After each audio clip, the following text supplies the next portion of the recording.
Jangan cakap korang trader kalau korang tak tahu pasal Bitcoin Pizza Day. Cerita dia macam ni.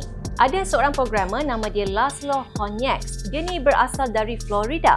Dan pada tahun 2010, Bitcoin masa tu masih lagi baru. So, orang pun tak tahu nak buat apa dengan Bitcoin. Jadi, Laszlo ni decide untuk beli 2 pizza dengan 10,000 Bitcoin. Nilai Bitcoin masa tu lebih kurang RM190 je. Jadi dia pun post lah dekat satu forum dan ada seorang lagi geng kripto yang sanggup orderkan pizza tu. Jadi deal jalan, pizza sampai dan akhirnya dunia pun berubah selepas itu. Fast forward ke hari ni, nilai 10,000 Bitcoin tu dah mencecah hampir 4.7 bilion ringgit. Tapi yang menariknya, Laszlo ni dia relax je. Dia kata dia tak menyesal langsung beli pizza menggunakan Bitcoin.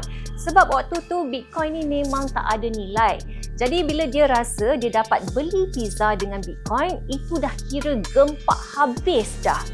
Kalau korang jadi Laszlo, korang sanggup ke lepaskan 10,000 Bitcoin untuk 2 pizza? Cuba komen sikit, sanggup ke tak sanggup? Apa yang Laszlo buat tu akhirnya menjadi sejarah. Sebab transaksi itu dianggap sebagai pembayaran dunia pertama sebenar menggunakan Bitcoin. Sejak itu, ramai yang mula percaya kripto ni sebenarnya ada potensi. Dan sekarang ni tiap-tiap 22 Mei, komuniti kripto akan sambut Bitcoin Pizza Day sebagai simbol permulaan perjalanan revolusi keuangan digital.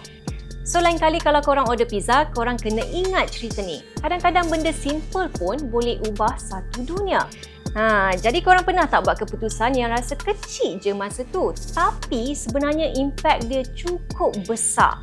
Kalau ada, share dekat komen and jangan lupa follow HFM Malaysia untuk lagi banyak cerita menarik tentang dunia keuangan dan trading.